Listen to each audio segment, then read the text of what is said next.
Hello and welcome to misec Jackson. Woo! Today we have Mr. Worldwide, Isaac Dunham. Passing it off to you, sir.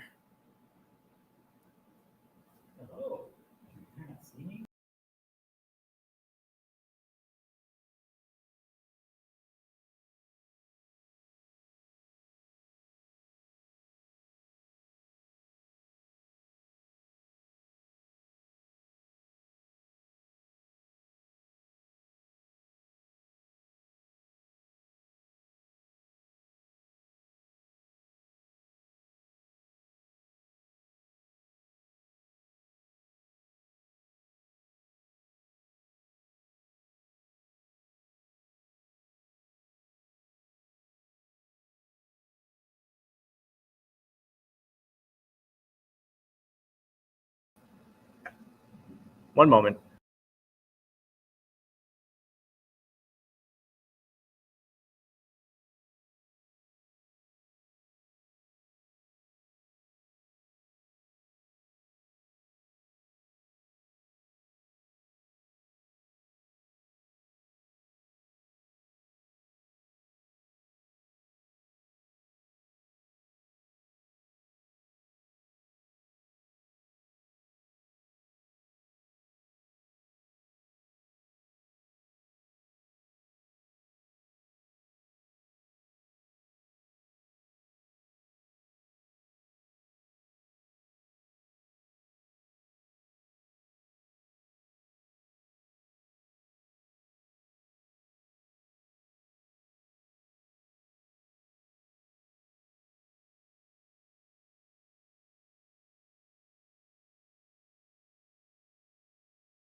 The internet can see me?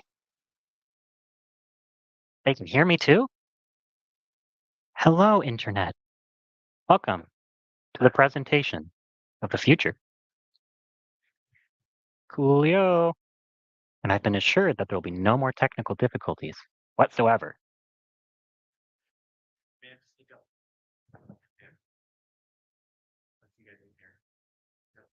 Cool beans. All right, internet people, turn me down because I'm going to destroy your eardrums.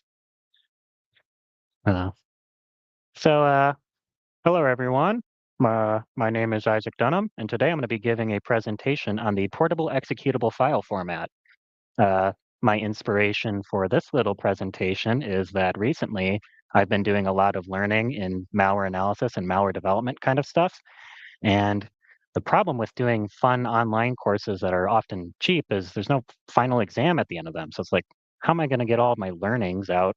How am I going to test all of my learnings? And how am I going to get it all into my brain at once? So I figured I'll make a fun presentation about some of the cool things that I learned and I'll share it with the world. Uh, this presentation is geared towards cats, and unfortunately, it's expected to take between 45 and 60 minutes.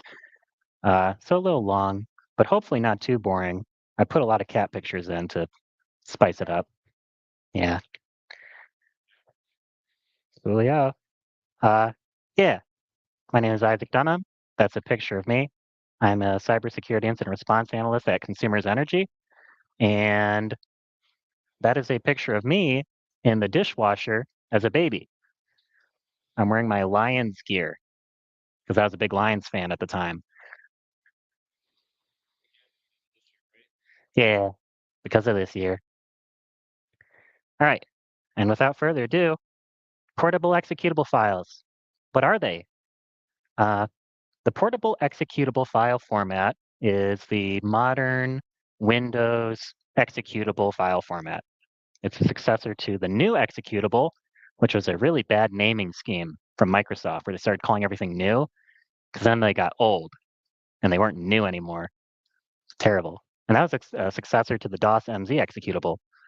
Most people know of PE files in their day-to-day life because they'll look at a file and they might be familiar with the file signature of MZ, 4D5A, and hex. Now, this is a fun thing that I learned about that MZ. It stands for Mark Zbigowski,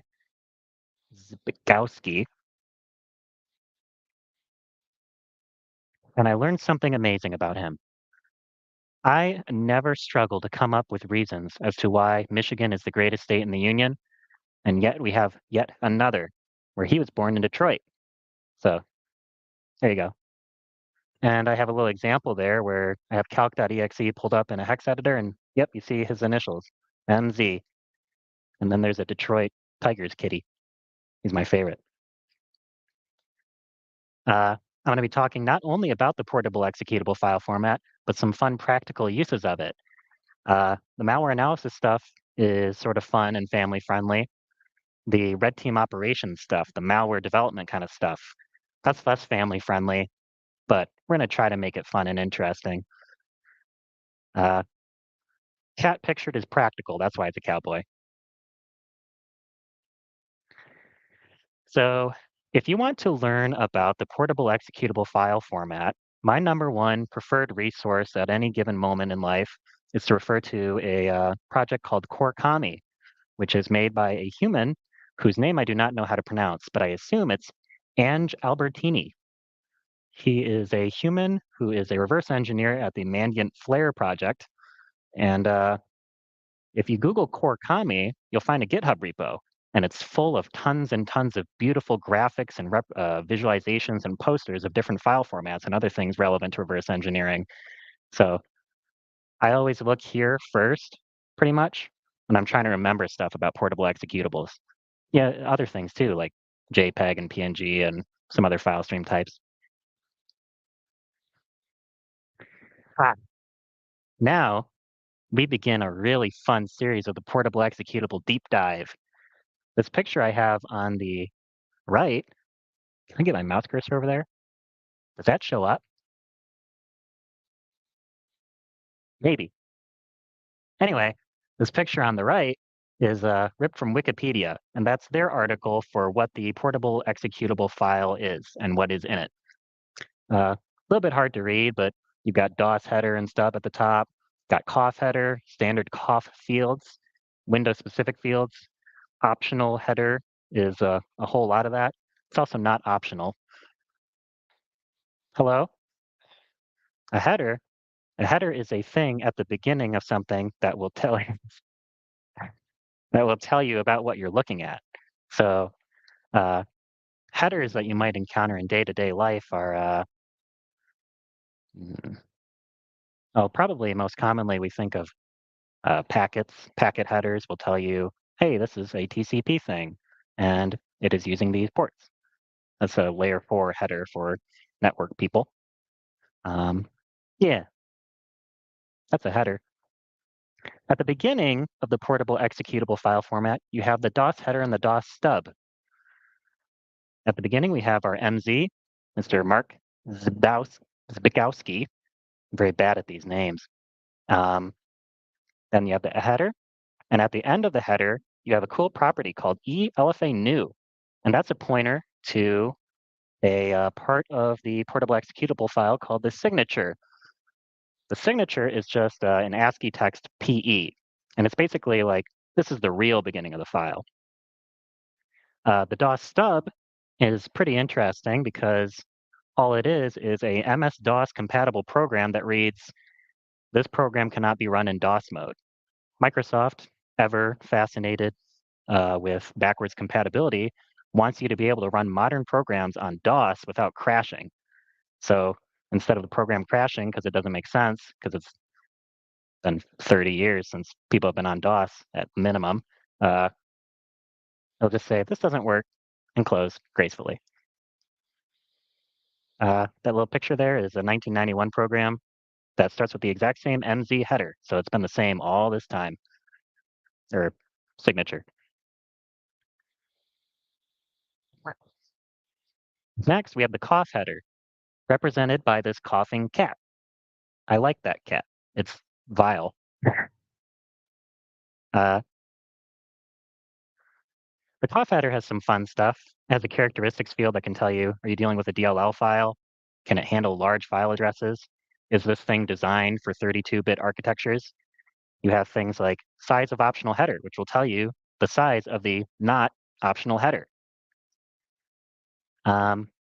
Yeah, and there's that signature that I was talking about. OX 504500000 PE in ASCII. And this is the beginning of the file of the modern portable executable file format. Now we're going to take a little aside and talk about structs, because you can be like me and Google image things for what the heck is this thing and what is the structure of it. But you can actually look in much more intricate, in-depth detail and get very specific with what the things you're looking at are if you look at the actual structs from header files on Windows. So the easiest way, aside from Microsoft documentation, to look at header files directly is you need to install Visual Studio with C++ stuff on it and navigate to this directory. The directory is full of .h files, and those include structures for things. So it's a little tiny text, but that's okay. I pulled up winnt.h and took a screenshot of that, and I'm showing off the struct, which is the structure of image file header. And that has all of the things from the COF header before. So machine, characteristics, size of not optional header, etc. And that's how I can visually confirm, yeah, that PE signature is not technically a part of that. It's its own little thing. So I love looking at structs. It's great. After that, we begin the deep dive into the optional header. And we start with COF fields. More fun things here. Magic will tell you if the image file you're dealing with is 64 or 32-bit. Size of code will tell you the size of the code section. And then the base of the code will tell you where the heck the base of the code section is. And there's stuff like, hey, you can find the entry point where the program starts its execution in here. I took the picture of the cat and I put him coughing in a field. Going well so far. After you have the standard COF fields, you get into the world of Windows-specific fields. I made an edit to make this bigger, but it didn't save. Very sad. These things are fun. The coolest part of this area is called DLL characteristics. And that can tell you, hey, is this program that we're running, is it designed, does it have ASLR on, address space layout randomization, so that every time it gets loaded into memory, it's in a new, wacky, and weird place so that evil hackers can't try to manually specify addresses to find things. Is control flow guard on? That's a cool, fun feature of Windows for security purposes. Subsystem is a field. That can tell you, is this program designed to be in GUI or is it designed to be at the command line? A fun thing about malware is often it will present itself as subsystem GUI, but then they have no display whatsoever. What the heck? Why is that? Wouldn't it be easier for malware to be something at the command line if it wants to hide from people? It turns out, no. It's much easier for malware to hide if it's a GUI program with no GUI. If you're a command line program, it's much harder and trickier to prevent a little pop-up screen of a little command prompt that comes up. And that's why whenever in the old days, I remember I got malware on my mom's computer when I was a small child. And I remember horrifying things such as a command prompt popping up on the screen for a millisecond, and then it disappeared. It's like, what just happened? Yeah,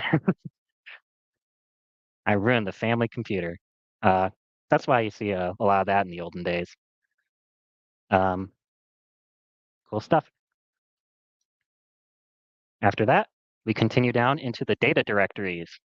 Data directories is kind of fun and stupid. It's not stupid, it's actually just very simple. It's this big array, a big list of relative virtual address, so where a thing is, and the size of the thing for stuff like the export table. If you're dealing with a DLL file or a library file, that's what functions are made available to other programs that import the library. The import table, what things are being imported by a program from other things. the certificate table, the import address table. We're going to talk about that thing later. There's a lot of stuff here. It's a big list of size and address. And then you get back down to the very bottom, and you deal with the section table. Fun sections exist. Kind of the normal ones that you can anticipate seeing are .text, which is where code lives. Data. This can come in many different forms: initialized data, read-only initialized data. Exception information would be P data. Then you have imports and exports that show up, and those are in I data and E data. And that's where you start dealing with fun things like import address tables and export address tables and import lookup tables and hint name tables. I love those things. I love tables. Very bad at carpentry, though. The audience is unhappy. Resources, so programs will have an icon. That's where this thing will live. .relock. Relock is fun if your programs have a preferred space that they like to get loaded into memory. Very rarely do they get to get loaded there. If they don't get to get loaded there, .relock will contain the shift by which they get moved. So you're trying to figure out where a thing is in memory. You expect it to be at this place, but it turns out it wasn't able to get where it wanted. You look at .relock and you can see, oh, it says this house is now 4 houses down. And then you'll start to find the stuff that you were looking for. It's fun. And then this slide is kind of talking about if you Google portable executable files, you'll sometimes see different variations of the same image. So what I was showing before has these NT headers sections is very big, and it doesn't really go into all the different sections that exist.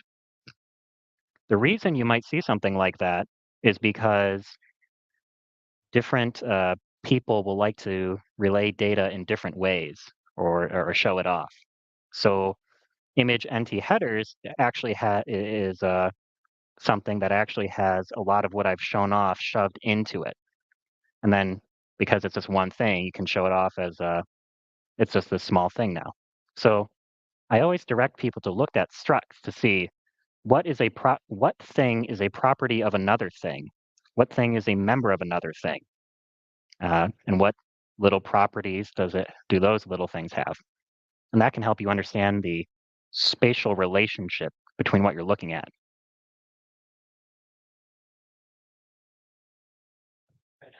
Anyway, portable executable resources. I am not the premier authority on the portable executable file format. I'm a little amateur turd guy, but I know a little bit. If you want to look into a mega deep dive and have a really mega deep analysis on this stuff, a couple of resources I recommend.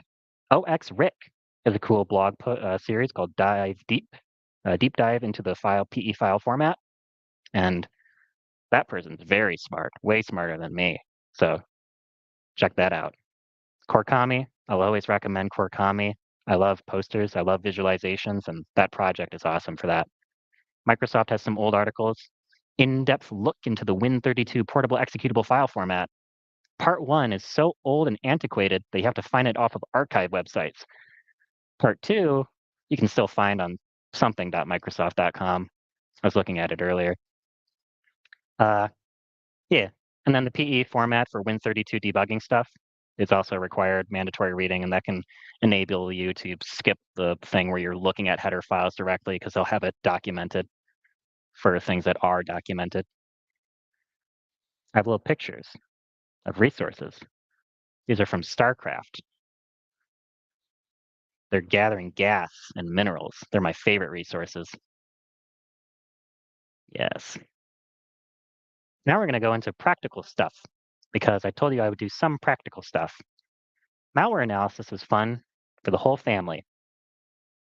So let's say you're given a file and you want to figure out, is this a portable executable file or not?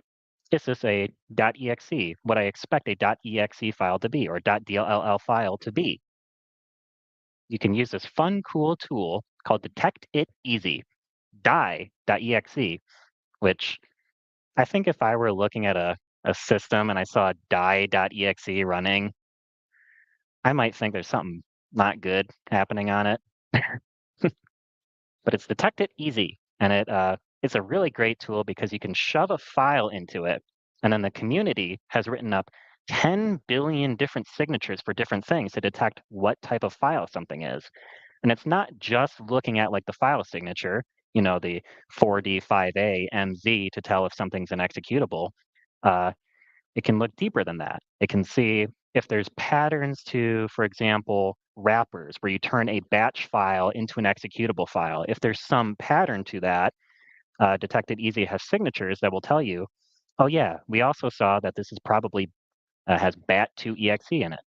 And then you click this little S button, and it'll give you the exact signature that was hit for it. It's really neat. Detect It Easy. Die. Other fun tools for looking at portable executable files, PE Bear, which is made by Hasher Azaid on Twitter, or X if you prefer. And then I like this tool called Portex Analyzer by Karsten Hahn. Uh, Portex Analyzer was written as part of his master's thesis, and it's displayed heavily in his malware analysis course called Malware Analysis for Hedgehogs, which I bought from Udemy for 12 bucks. It's real dang cheap. You'd be a real fool not to get invested in that item.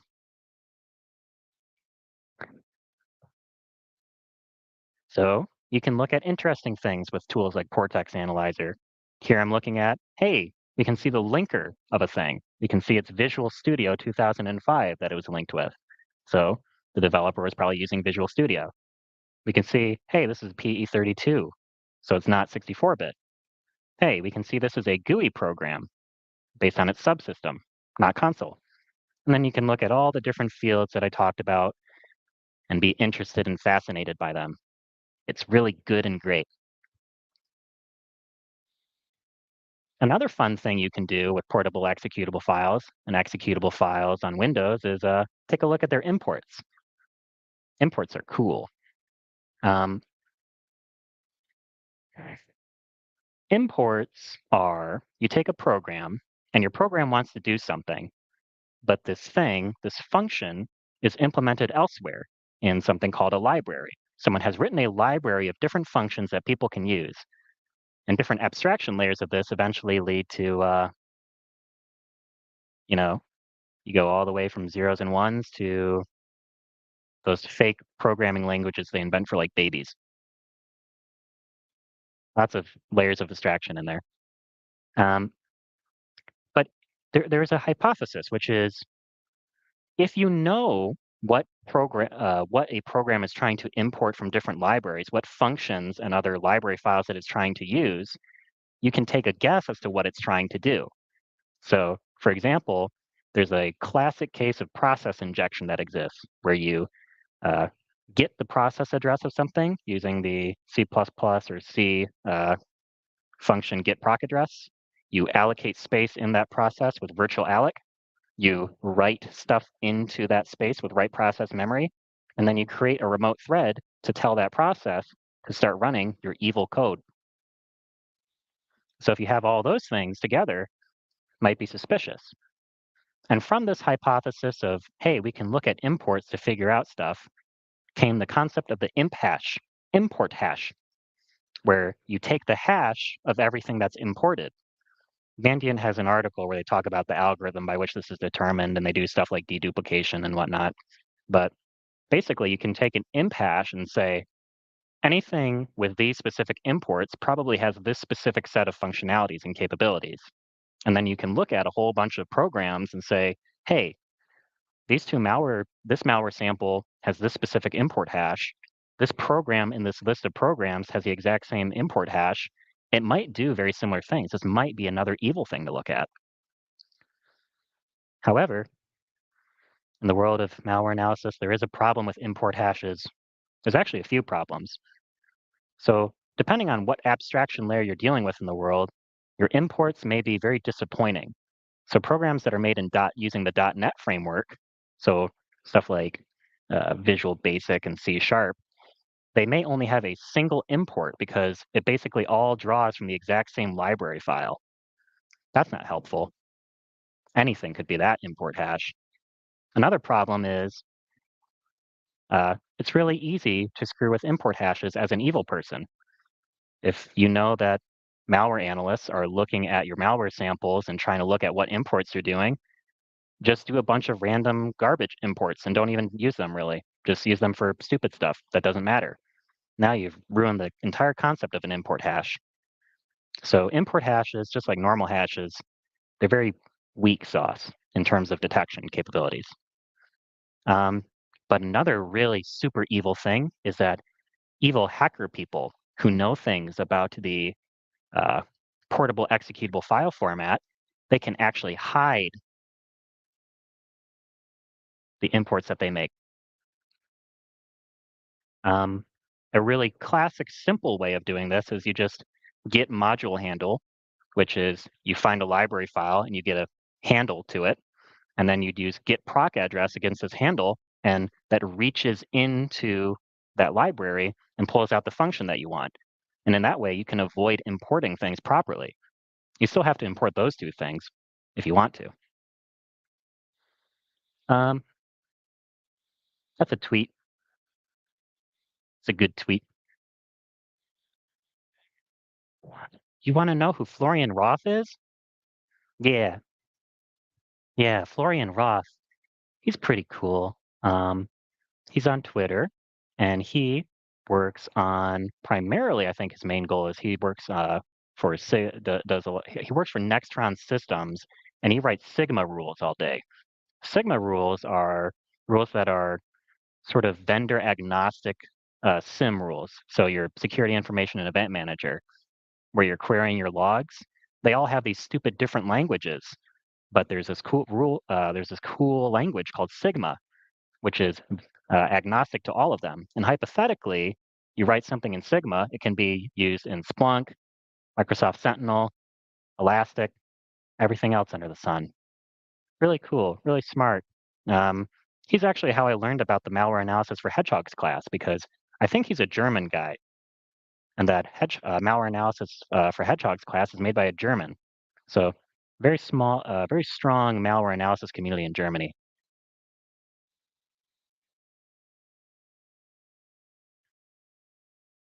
Up next, we're going to go into practical usage of the portable executable file in red team operations. And this is where I warn people that it gets really family unfriendly, which is hard to read and a little imperfect, but I got a lot of cat pictures to get us through it.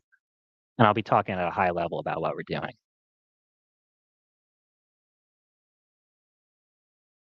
First, we have to talk about the 3 export arrays of doom. Um, so when you have a portable executable library file from which people can grab functions to use in their programs, those functions are exported to other programs, and they come in a format of export tables. And there are 3 arrays to be aware of.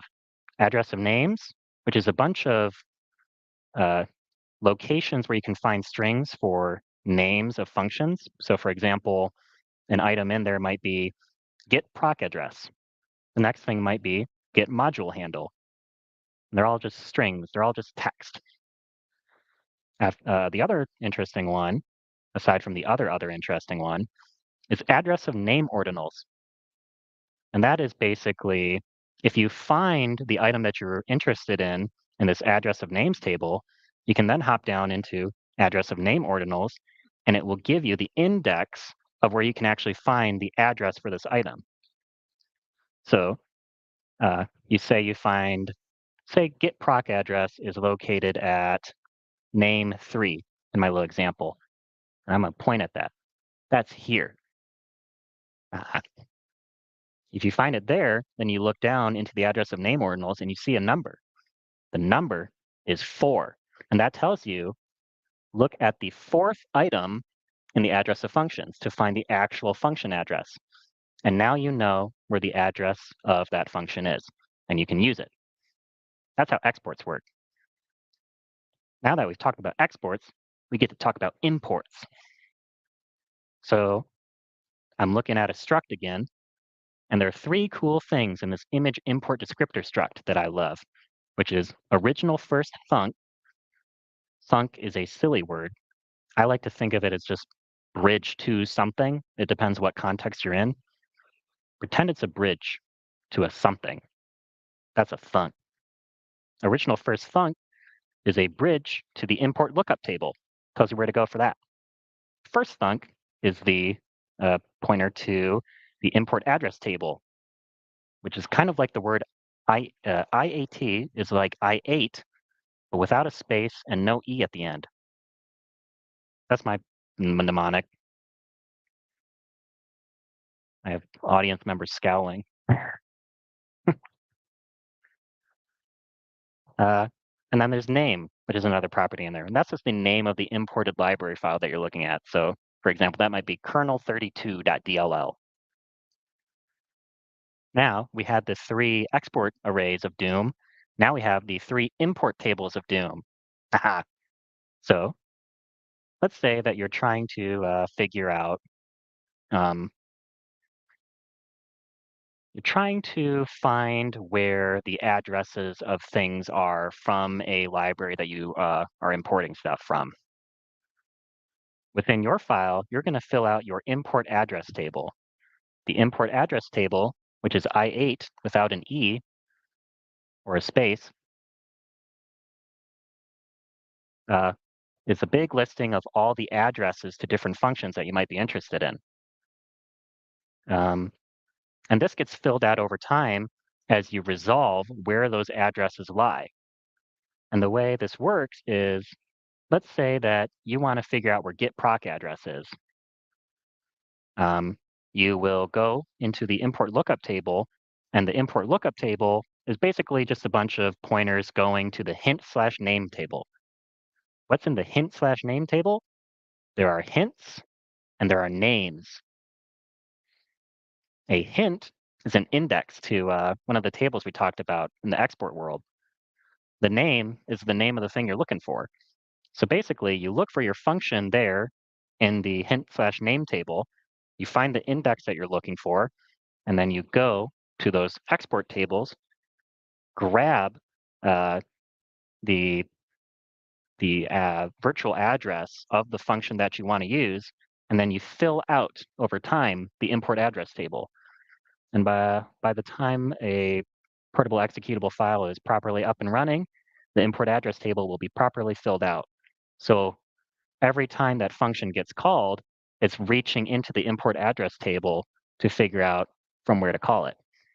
This is relevant to know in the world of malware dev stuff because you can do what's called IAT hooking, which is like I8 hooking without an E.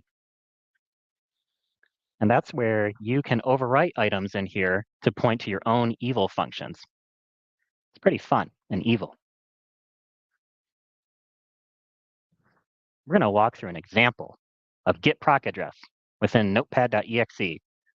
So here I'm using PEBear, which is a very good tool. And I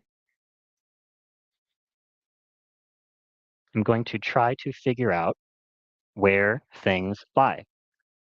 So we get pointed to this original first thunk property. If we remember, original first thunk is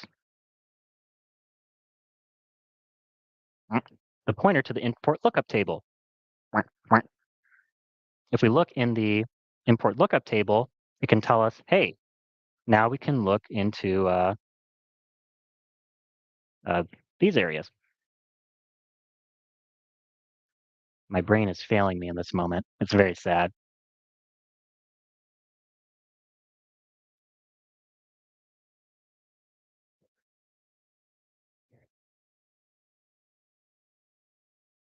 I did this earlier. It went really well.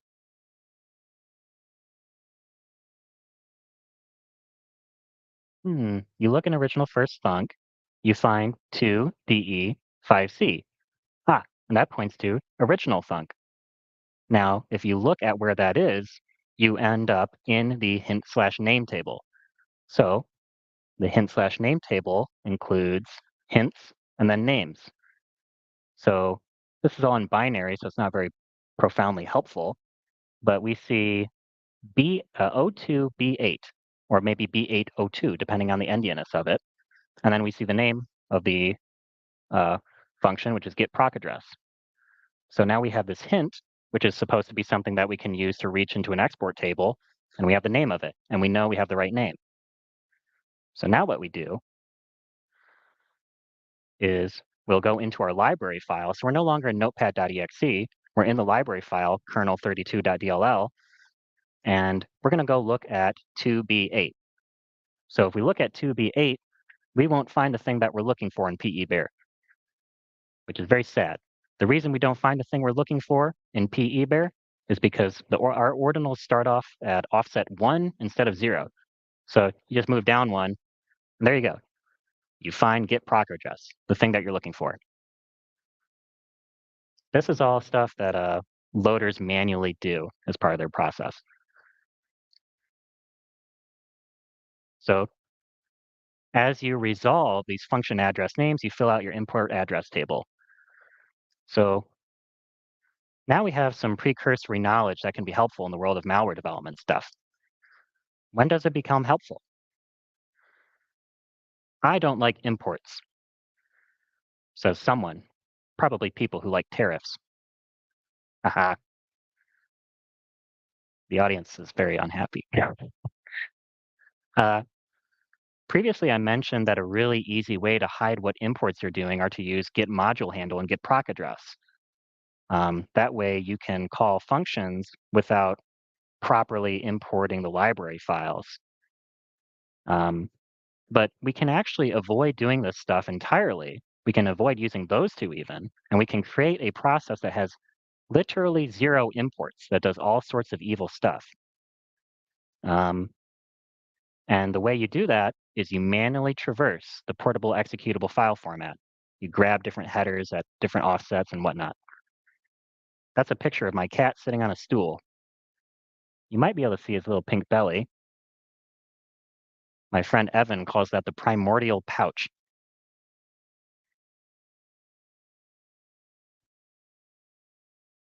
Ah,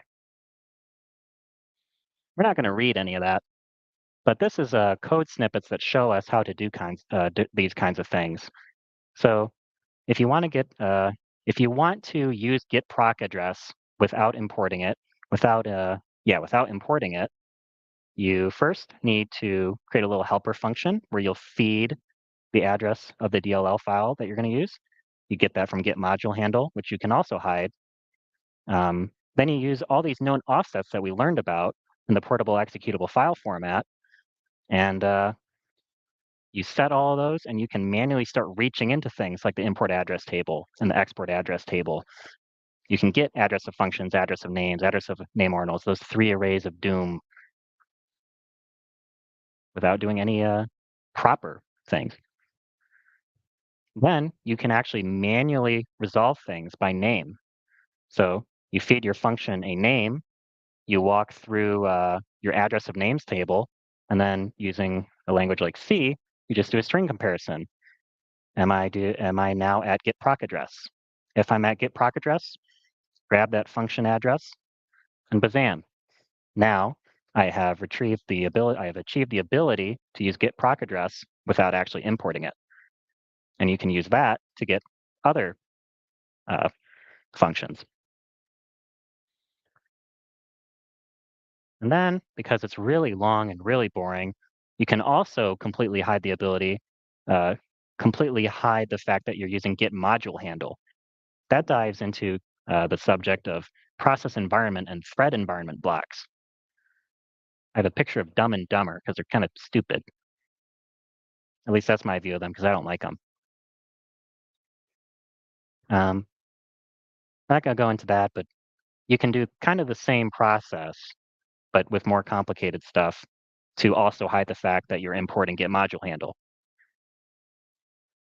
And what's the end result of all of your hard work?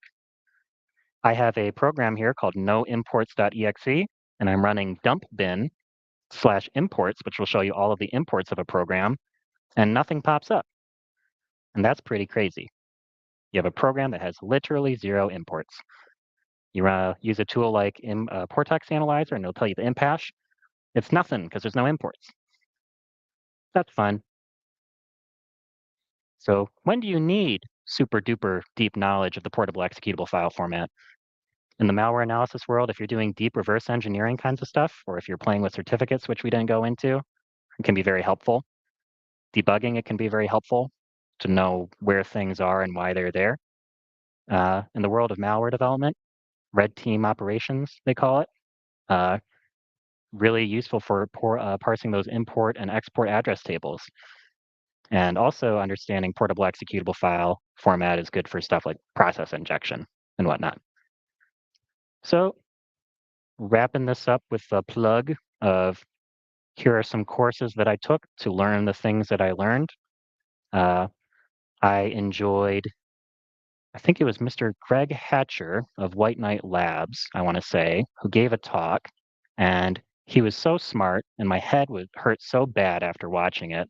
And I understood, hey, I should try to understand some of that stuff to become a little bit smarter myself. A learning resource that I recall them plugging, and I don't think I misrecall it, is the Sector 7 Institute, which teaches red team operator courses. They go on sale on Black Friday by my memory, and I got Malware Development Essentials and Malware Development Intermediate, and now I'm working through the Advanced and the Evasion courses. Those are a little bit pricier, but about $200 a pop, not the worst thing ever. And then the really good, awesome bang for your buck that's helped me in my day-to-day life is malware analysis for hedgehogs. So that course is taught by German human Karsten Hahn, who works at G-Data. G-Data is a company that does security stuff, and he is a dedicated malware analyst. So for the price of around $12, I learned how to do malware analysis stuff from a person that does full-time malware analysis. A pretty good deal. So I really like those courses. And with the end, at the end here, we what have we learned? Guess we learned not to do that again. Any questions, thoughts, concerns, things to be afraid of?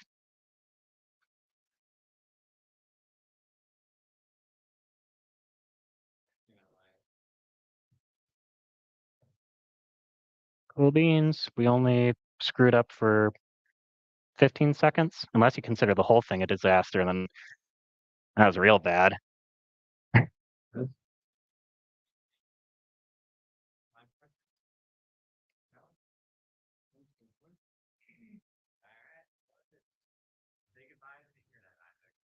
Bye, Internet. You've been great.